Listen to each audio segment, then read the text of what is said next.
Story 1. I was paid to stand and look concerned while asking a few questions at a company where I don't even work.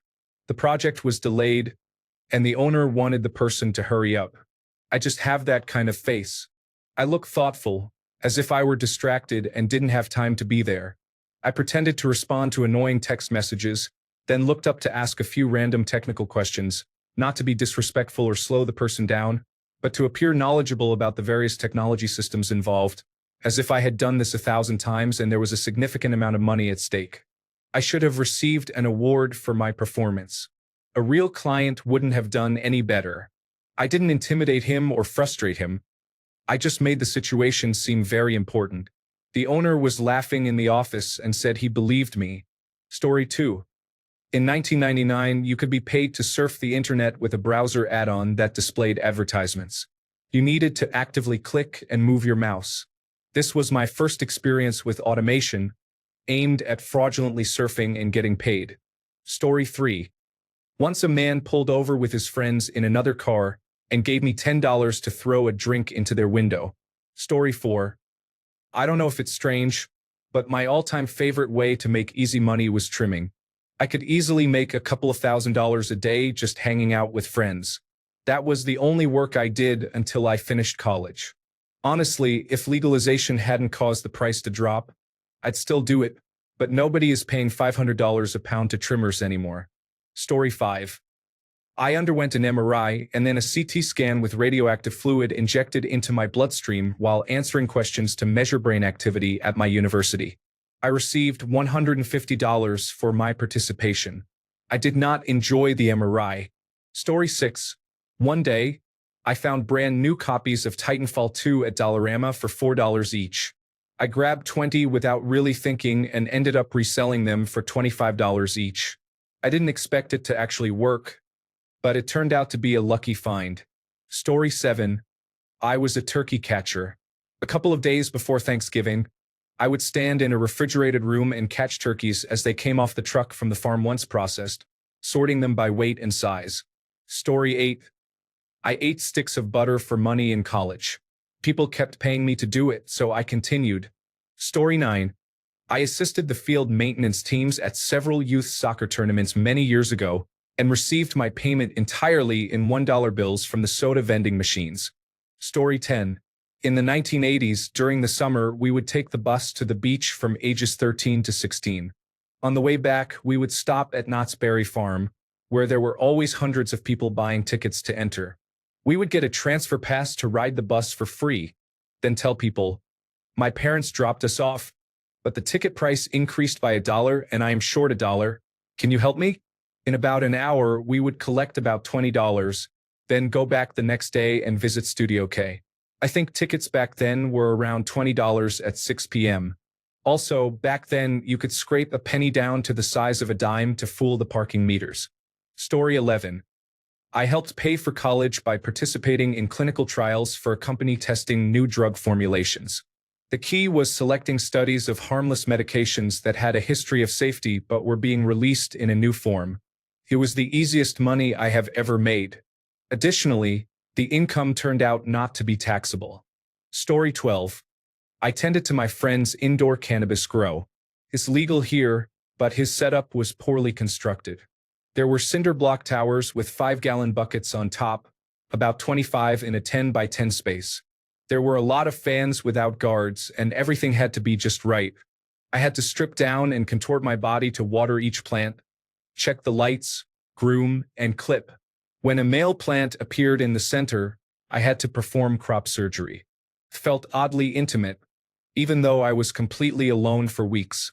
It was a great routine, but I would not recommend the setup. Story 13.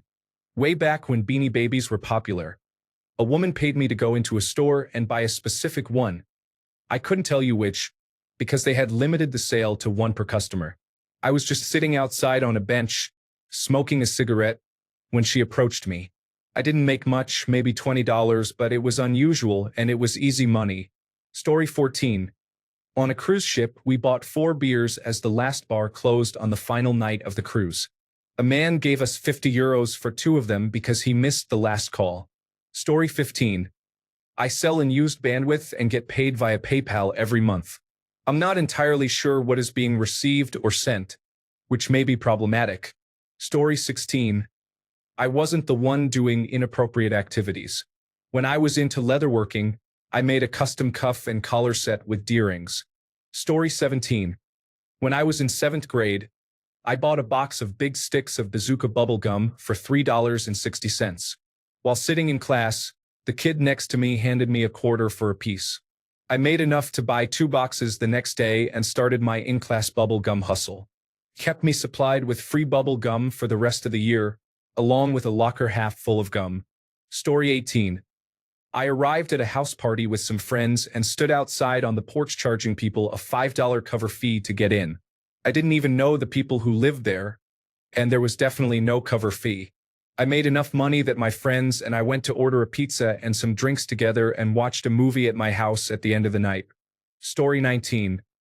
I opened up to a woman in the hospital about my mom passing away upstairs, and she generously gave me $40. Just a few days ago, I truly appreciated her kindness. I wasn't able to buy anything from the hospital because I only had a couple of dollars, so I was going to the cafeteria to see what they had. Later, after my mom passed, I saw her again and cried while hugging her. Story 20. I was at a house party during graduate school, and a random person offered me $20 to jump into the swimming pool with my clothes on. That was the easiest $20 I've ever made. I am a man, and nothing about this seemed sexual as far as I could tell. Story 21. A new poker site was hosting a game of chance with slightly better odds for the player on some slot machines. They were new and trying to attract customers by hosting a holiday event. I used a script to run multiple sessions through code, allowing me to avoid watching the animation every time I clicked to spin the slots. I ran the script for a couple of days before they caught on. I made my first few mortgage payments with the money I earned. Story 22. Selling snow cones, made of crushed ice and colored syrup, in a novelty cup for $25 each at monster truck shows can be quite expensive. It can be painful to pay off $200 worth of snow cones on your credit card bill. I made snow cones for 3.5 hours straight. Story 23. I sold atomic fireballs in 4th grade. I would buy a bag and sell them for 10 cents each, making a little money on the playground. Story 24. I found free couches on Facebook Marketplace, most of which were already on the curb.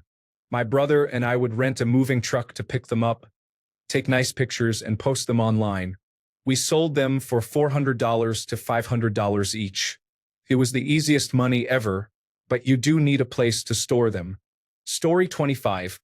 A lady requested through Craigslist for a photographer to take pictures of her holding a cake outside a local landmark. I had just been gifted a nice camera, so I told her I was a photographer. It was the easiest $50 I ever made. The pictures were not professional at all, but she paid. Story 26.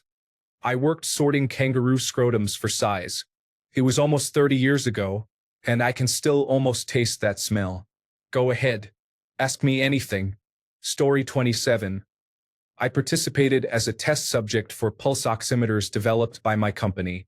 They would place a mask on me to lower my oxygen saturation and instruct me to perform specific hand movements to interfere with the oximeter's readings.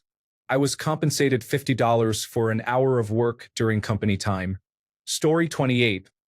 I was strapped for cash in mid-2021. I put an advertisement out for some side work.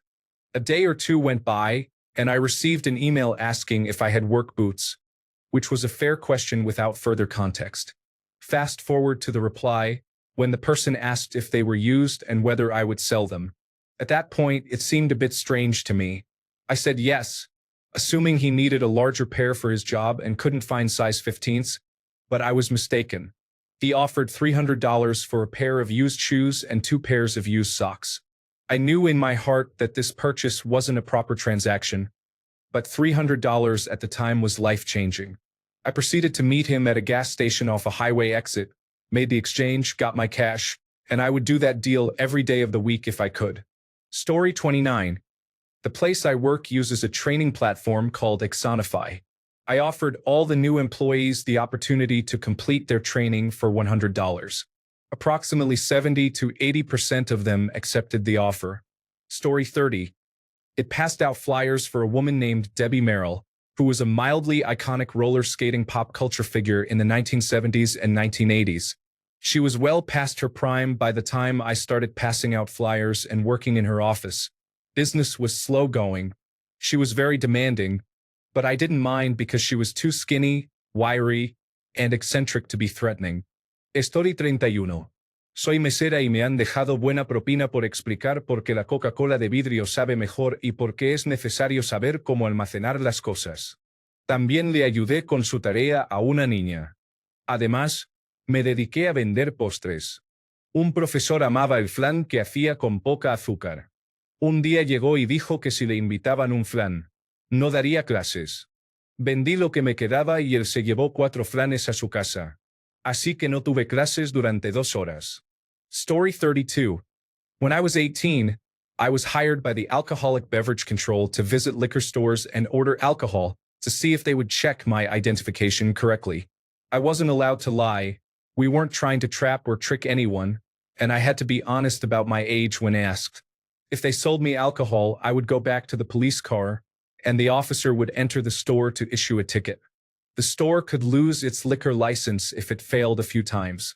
On one occasion, when a store sold to me, I went back to the police car while the officer went inside. The store owner snuck around the side, approached, and started to smash the back window of the police car I was in, yelling at me. I won't lie, even with the officer just inside, I felt pretty scared after that. They wouldn't have us conduct this operation in our own town, as we drove about an hour away to avoid the chance of being recognized, which I was grateful for. I was just a kid trying to earn some money, and there was no way I looked 21. They chose young testers specifically to avoid looking of legal drinking age because they genuinely wanted to give stores a fair chance. If they just did their job and checked my identification correctly, it wouldn't have been an issue. Story 33. Hacking no-drop equipment and selling it on eBay in EverQuest during the first few years was profitable. I earned approximately $15,000 a year for the 2 years I engaged in this activity. I had an entire operation set up with the game master of my guild, who was aggressively blocking players from accessing the plane of hate and plane of fear. Story 34. I participated in the first focus group for the movie Transformers and Avatar.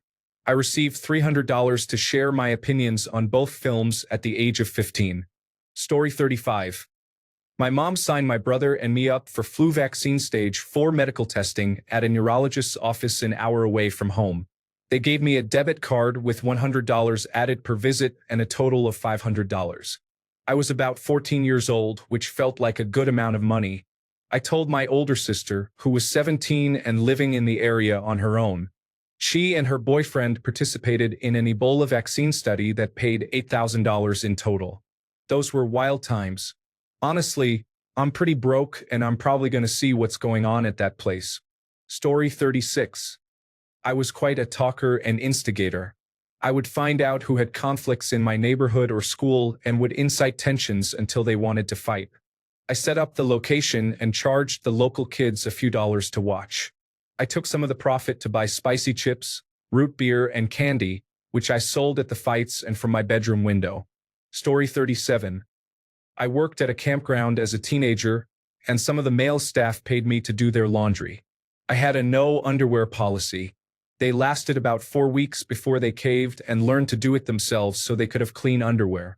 Story 38. $20 to shave my head in college. $20 was worth more 20 years ago. It was still not enough to shave your head, but I was pretty poor at the time. Story 39. I drank a glass of cola with ketchup, mustard, brown sauce, sugar, and pepper for 20 pounds when I was around 19. Story 40. I was a very good French horn player in my youth. Many years ago, I took a job where I went by a deceased person's name for a weekend. I played a post horn in uniform while on horseback for a group of wealthy individuals reenacting a fox hunt that occurred 300 years earlier as part of a town celebration in the Berkshires. Story 41. Test subject in psychological tests.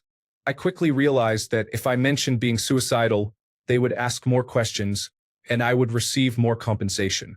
So I began fabricating stories. This was over 30 years ago in college. I needed the money. Story 42. Packing ladybugs into cloth bags filled with Excelsior, a material similar to a wood-based scrub pad. We always worked near dawn right after the refrigerated delivery truck arrived. We had to have the entire batch sorted, placed into bags, then packed into display boxes, and stored in the walk-in cooler before the little beetles warmed up too much. Cold temperatures make them lethargic, so they are easy to scoop up. However, you cannot use a plastic scoop, as that would damage too many of the critters. You had to scoop by hand into a small cup, weigh them, and then transfer them to the bags. If you wait too long, they warm up and start escaping everywhere. Ladybugs can fly remarkably well. After 4 hours of this, your hands become very red, sore, and chapped. Handling the Excelsior feels like working with bales of straw, leaving your forearms abraded. My hands and arms used to ache for days after a shift. Story 43. I walked into a place one time and they told me to come in 5 days a week, from 8 a.m. to 4 p.m. in exchange for money. It's going okay, I suppose. Still feels strange. Story 44. A guy asked me to watch his truck for $10 while he was loading it for moving. He also insisted on carrying marijuana across a state where it is not legal to get back home. Story 45. Reselling auto accessories from my workplace that have minor defects. I used to work as a car dealership technician, and often something minor would break on a car accessory. The procedure was that the customer would receive an entirely new item instead of having the defect repaired. For example, we had to warranty a bed cover for a truck because one strap broke. The manufacturer does not want the part back, so rather than discarding it, I would resell it, fully disclosing the issue to the new buyer. Other parts one have sold include running boards, rims, and roof racks. I likely made between $200 and $500 per item sold. Story 46. When I first moved to Los Angeles in 1984, I took some day labor jobs at Manpower. One day, they sent me to Imagnon in Beverly Hills. I spent the day cataloging Bob Mackie gowns, but they did not ask me back. Story 47. I was a gravedigger in college. I was primarily a groundskeeper and landscaper at a cemetery, but I also dug the graves. Honestly, it was one of my favorite jobs. Story 48. I worked for a moving company as a second job during the summer a few years ago. I sold cars for a while, so when I was unloading trucks, I would chat with the customers. I helped a few people buy new cars. They got really good deals, and I was compensated over the Kelley Blue Book value for their trade-ins. I also assisted a few people in building computers by providing them with a parts list and then assembling it in their homes. I never asked for any money and did not expect any, except from the dealerships. They provided me with a referral fee, which was about $50, and the customers typically gave me around $100 as well. One customer paid for an $8,000 computer, and I was excited to build it and set up his room with him. He tipped me $1,000 afterward. He seemed really upset when I tried to decline it because that was a significant amount of money. Story 49. I was paid to pretend I was a Russian vampire hunter in a zoo. I am not even Russian. Also, I watched yogurt pots go down a hole. Story 50. Standing over a large bolt of jersey knit cotton t-shirt material spread out on the floor. My job was to take a big paintbrush dipped in fabric dye and splatter spots all over the entire bolt. Story 51. I once took a picture of a seemingly random item during a trade fair.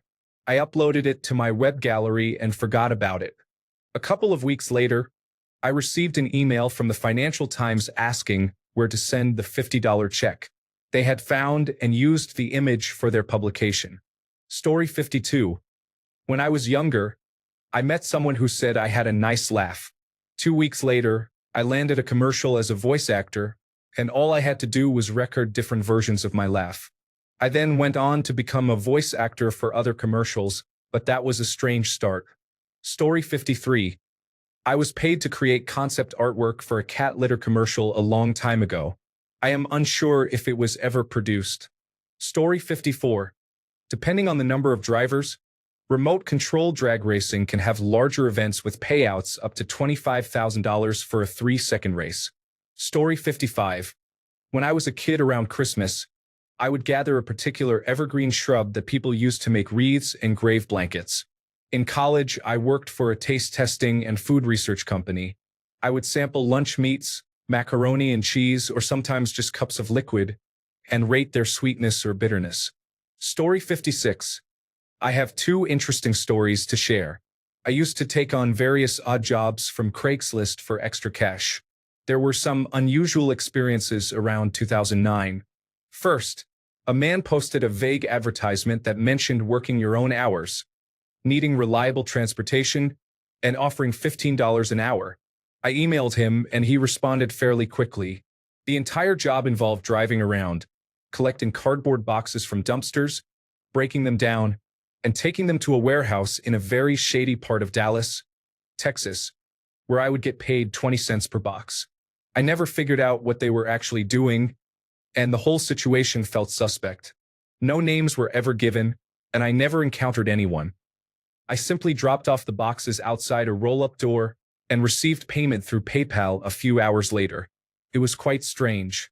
Second, I responded to an advertisement for a market study that offered $150.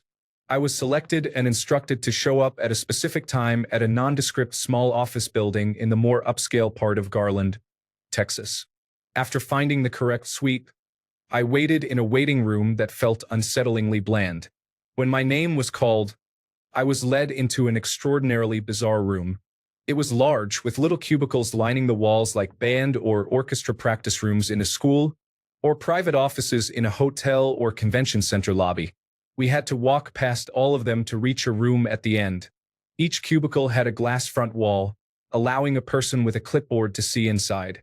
Each cubicle contained a person in a hospital gown connected to various wires and sensors, watching a video projected on the front wall while being shown different supermarkets and stores. When we reached the second room, they told me to strip down to my boxers and connected many sensor leads to my body, especially around my head. Then, I was taken to a cubicle and seated in a chair while someone took about 10 minutes to attach all the sensors. I had to look at numerous projected targets in rapid succession to calibrate an eye movement tracker. After that, I was instructed to pretend I was shopping at my favorite local grocery store. I watched approximately 30 minutes of footage of walking through various stores and examining different shelves filled with products like chips, bread, and canned vegetables. Afterward, I was informed that they were primarily tracking eye movements to see what customers looked at, the types of branding that attracted attention, and what colors and styles garnered the most interest. While this seemed reasonable, the entire experience felt odd and suggested they were searching for much more. Story 57. I submitted a couple of company names for a crowdsourced naming contest online and won $3,000 with 10 minutes of thinking. I also won $750 and a few $200 prizes. Story 58. Not sure if my experience will qualify, but when I was 15, I spent a week at a Christian youth pilgrimage and festival in Medjugorje, Bosnia. I live in France, so it was quite far. The man my mother was dating believed I needed God in my life and thought that witnessing such a grand event might convert me, even though I was an atheist. He paid for the expensive guided travel tour and promised to give me €300 to sweeten the deal when I returned. In the end, it was relatively harmless, and I received my money, but I sometimes wonder if something worse could have happened. It feels like the start of a horror movie or a true crime documentary. Obviously, it didn't work in converting me, but now I have an interesting fact to share when people ask about my life story. Story 59. I hosted a television fishing show in the 1980s while I was a student.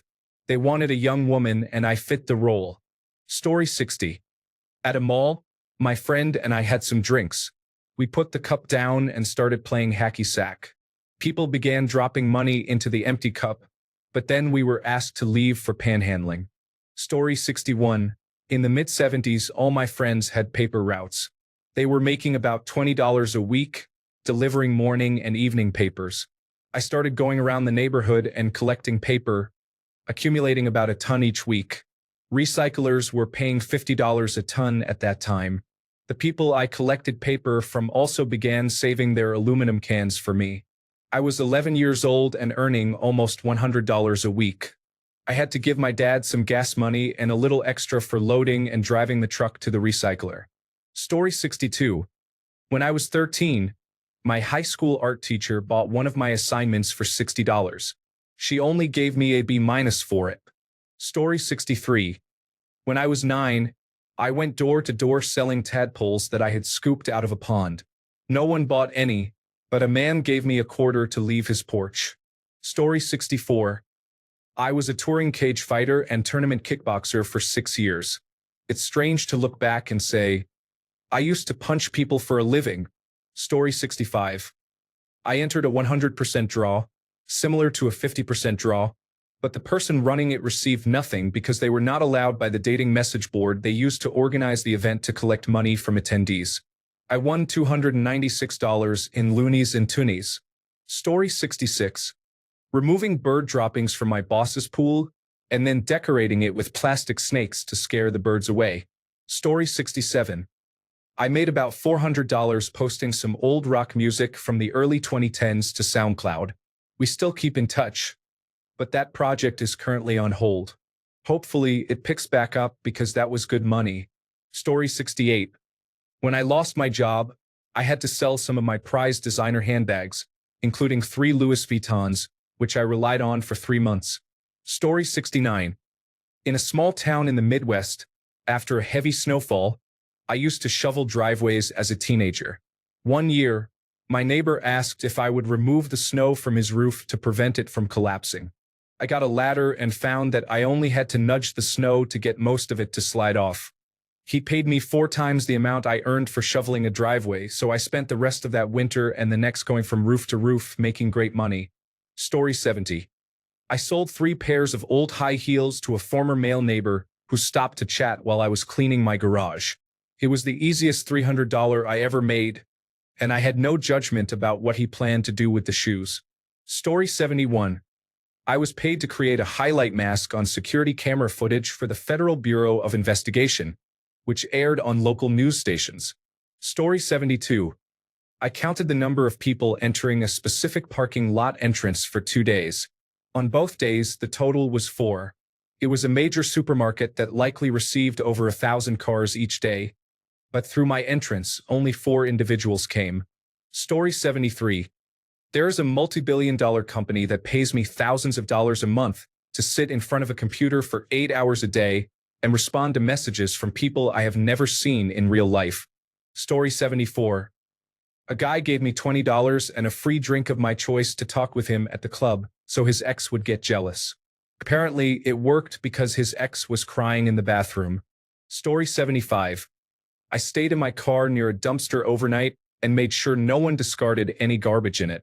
I made around $120. Story 76. The family paid me $500 to follow their grandmother around her 80th birthday party dressed as the Grim Reaper. Story 77. A science teacher was impressed with how I painted a model of a heart and paid me $200 to paint some concrete lawn sculptures for her yard. Story 78. I had a person who would pay me to text him throughout the day. We never met, but he started trying to engage in inappropriate conversations, so I blocked him. Story 79. As a child growing up near a golf course, I would retrieve balls that had cleared the barrier net and landed by the road. The golf club owner would purchase the good ones. Story 80. I told my new boss that was where the free money was.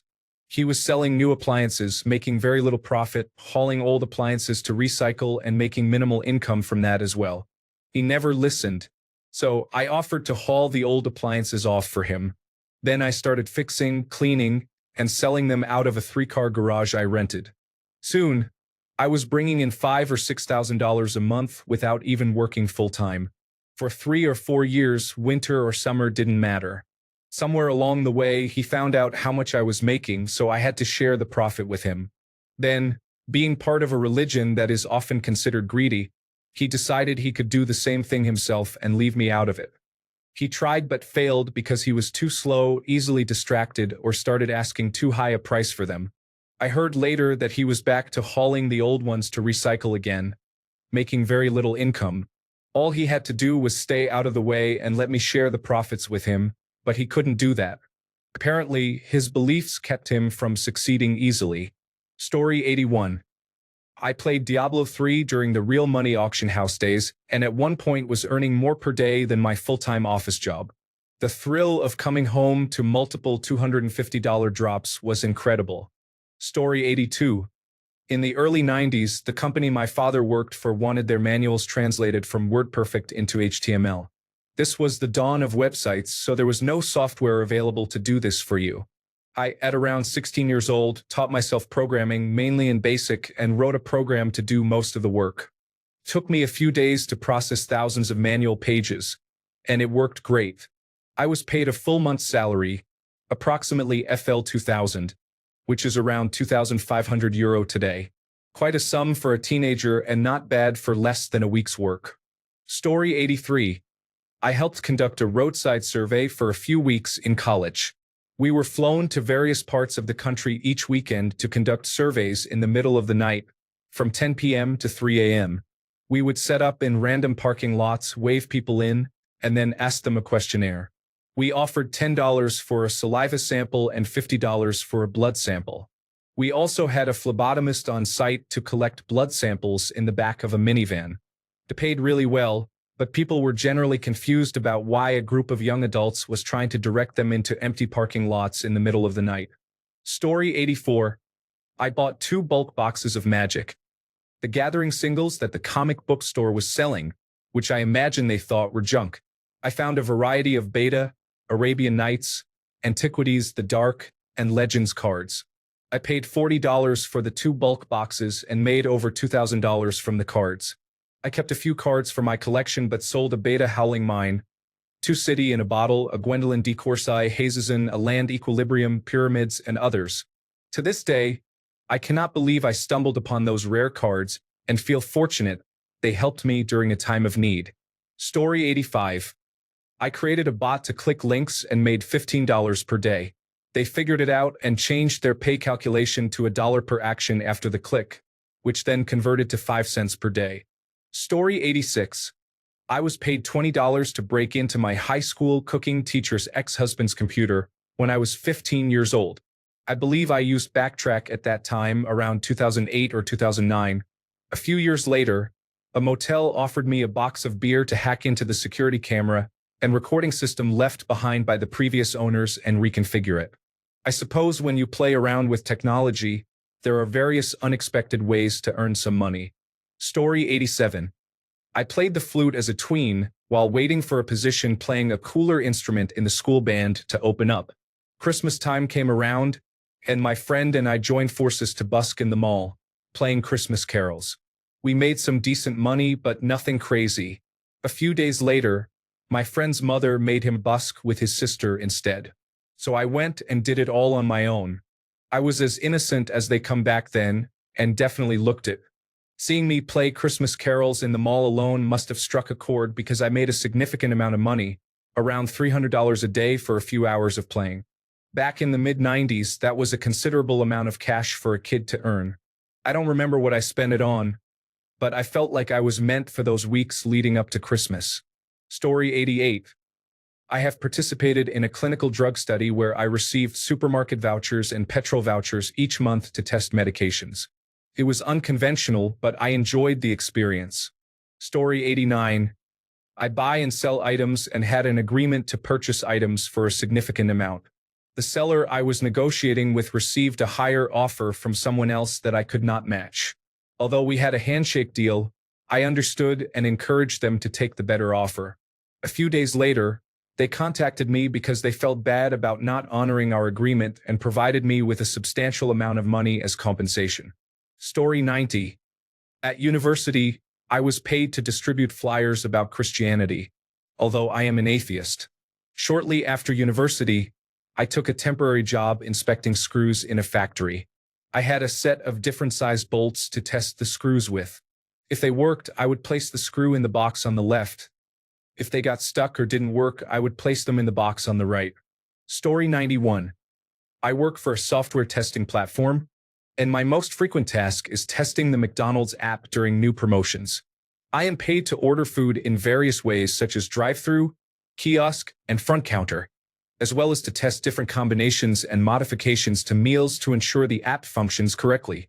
I receive compensation for my time, reimbursement for food purchases, and additional pay if I identify any issues. Story 92. I used to get paid to read palms at parties. Despite my entertainment purposes only disclaimer, people always took it too seriously, even after seeing me perform magic shows. Apparently, watching me do card tricks for an hour wasn't enough to convince them that maybe, just maybe, I wasn't actually a psychic. I started feeling guilty about spreading nonsense, so I had to quit. It was such easy money too. Silly parents raising me with misguided ethics. Story 93. I leveled players in Metin 2 from 2009 to 2013 and also sold equipment. I earned 200 to 250 euros for leveling players from level 60 to 75, which took about 14 to 18 hours. The most expensive item I sold was a poison sword for 950 euros at that time. I made a significant amount of money this way as a teenager, which was a blessing considering my background of having financially struggling parents. Story 94. During COVID-19, I worked as a virtual exam supervisor. This meant I was paid $20 an hour to monitor someone taking an exam at home via FaceTime. I also had to certify that they had not used a textbook or the internet. The exams were related to my field, and I am a member of the governing body. I ended up earning over $1,000 that spring. Story 95. As a kid, if I wanted something, my dad instilled a strong work ethic in my siblings and me. He always said, "You want a new game system or game? You have to work for it." So early on, I would go to neighbors' doors and ask if I could walk their dogs, mow the lawns, or clean gutters for a small fee of $5. There was an older woman at the end of the block. At first, she was very cagey and mean, but after persistent conversation, she would come over asking for me personally. She was respected by some neighbors who knew her before she became a recluse. All I had to do was read the newspaper to her cats, yes, to her cats. She had 12 cats and a very dirty, stinky house. For one summer, she would give me a few dollars a day, a can of soda, and a donut to read the newspaper to her cats while she sat there, correcting me or going to the store. I mentioned summer because my dad caught wind of it when he overheard me telling a friend I was close to having enough money to buy a PlayStation. So, he investigated, saying, "Hey, let me go with you one morning." I told him it wasn't necessary, but oh yes, it was. I was 11, and the smell was overwhelming. I knew something wasn't right, but I still did it anyway. Eventually, I joined her adult children and my dad in cleaning up her place. There was a happy ending. We uncovered a brand new Nintendo console in its box, wrapped up as a Christmas present. I got to keep it along with the money I earned. My dad told me not to spend it all on a PlayStation, though. He ended up getting one for the family for Christmas that year. I bought a bike for school and a skateboard. The bike was stolen immediately, but I kept the skateboard for years, a World Industries deck with independent wheels, before giving it to my nephew. The family of the woman soon made arrangements to move her into a home, which was unfortunate because I felt she could have still lived in the house if she had a partner or helper to check on her. Arrangements were also made for the cats, and we adopted one. She had a Siamese cat named Laverne, whom I was fond of, and she seemed fond of me as well. Laverne outlived her owner, living until she was 15 years old before she went under our house one day.